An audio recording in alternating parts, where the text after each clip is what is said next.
নমস্কার প্রিয় দর্শক, আজকে একটা বহুত মর্মান্তিক আর বেদনাদায়ক ঘটনা নিয়ে আসলাম, যেটা মহারাষ্ট্রের পাশে লোনাভালা বলে এক জায়গাতে একই পরিবারের সব সদস্যরা ঘুরতে গিয়েছিলেন একটা জলের নদীর সামনে একটা পার্কের মাঝে। তো ওখানে যাওয়ার পরে ওনারা সেলফি তোলার জন্য সবাই মিলে সেলফি তুলবে বলে ওনারা এই ঝর্ণা যেটা থাকে ওটার মাঝখানে যান। তখন কোনো জল ছিল না, তো সবাই সেলফির জন্য সেলফি তুলছিলেন। আচানক কী করে জল বাড়তে শুরু হলো, তারপরে সবাই ফ্যামিলির মানুষগুলা সবাই ফেসে যায় মাঝখানে, এখান থেকে জল খুব স্পিডে চলে আসে। তখন আর তারা কিছু আর রাস্তা দেখছিল না, কী করে তারা পারে আসবে, কী করে তারা বাঁচবে, কিছুই দেখছিল না। সবাই উপরে যারা ছিল আশেপাশে তারা সব হাল্লাচিল্লা করছিল, গাছের ডাল পাতাগুলা ভেঙে ভেঙে দিচ্ছিল ওদের হাতে, যাতে ওদেরকে কোনো রকম টানে নেওয়া আনা যায় পাশে। কিন্তু উপরওয়ালারও একটা সময় আছে ভাই, সময় খারাপ হলে বলে না কেউ কিচ্ছু করতে পারে না। এক সেলফি ওনাদের পুরা সপরিবারের একটা কাল হয়ে দাঁড়ালো। আপনারা দেখেন এখানে কমসে কম 10 জন লোক ছিলেন, 10 জনের মাঝে সবাই সেলফি একই ফ্যামিলির ছিলেন, কিন্তু জল অত স্পিড ছিল যে কেউ কাকে ধরে রাখতে পারছিল না। এত মর্মান্তিক ঘটনা, সেটা বলতেই আমার চোখে জল চলে আসছে। কিন্তু কি করবেন বলুন, উপরওয়ালারও বহুত লীলা থাকে। দেখুন জলের স্পিডটা দেখুন আপনারা, কত স্পিডে জল যাচ্ছে। এই জলের মাঝখানে যদি কেউ দাঁড়িয়ে থাকে তাহলে বলুন আপনারা কতক্ষণ আপনারা দাঁড়িয়ে থাকতে পারবেন? বেশিকে বেশি 2 মিনিট 3 মিনিট। কিন্তু জলে যখন ধাক্কা দেবে, আর ওরা যেখানে দাঁড়িয়েছিল ওটা আসলো ডাউন স্লট, তো জলটা ডাইরেক্ট এসে ওদেরকে ধাক্কা মারছিল।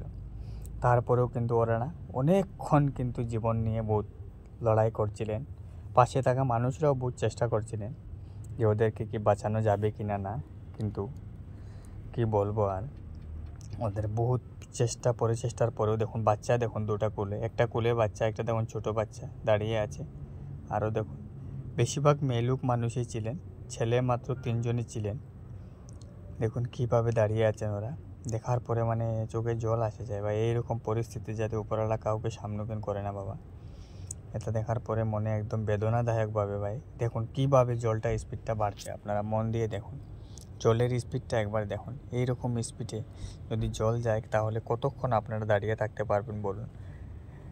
ওই পারে থাকা মানুষগুলো বহুত চেষ্টা করছে যে ওদেরকে কিছু দিয়ে তো কি উপরে আনা যায় কি না, কিন্তু চেষ্টা করেও কী করবে, ওনারা পুরো মাঝখানে। আর কেউ এরকম নাই যে ওখানে যাওয়া যাবে, বা ওখানে কোনো এরকম ব্যবস্থা ছিল না যে এরকম জায়গাতে কোনো বাঁচানোর কোনো মানুষ বা কোনো প্রক্রিয়া থাকবে।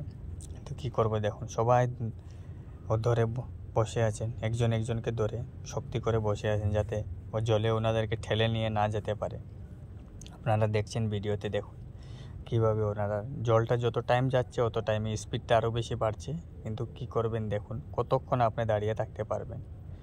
যতক্ষণ শক্তি আছে গায়ে, একদিকে দেখুন ওদিকে ঠান্ডা লাগছে হাতে পায়ে, পুরো শরীরটা তো একদম ঠান্ডা হয়ে গেছে। শরীরের যেটা এনার্জি, যেটা নার্ভাস সিস্টেমটা যত সময় যাবে অত খারাপ হবে।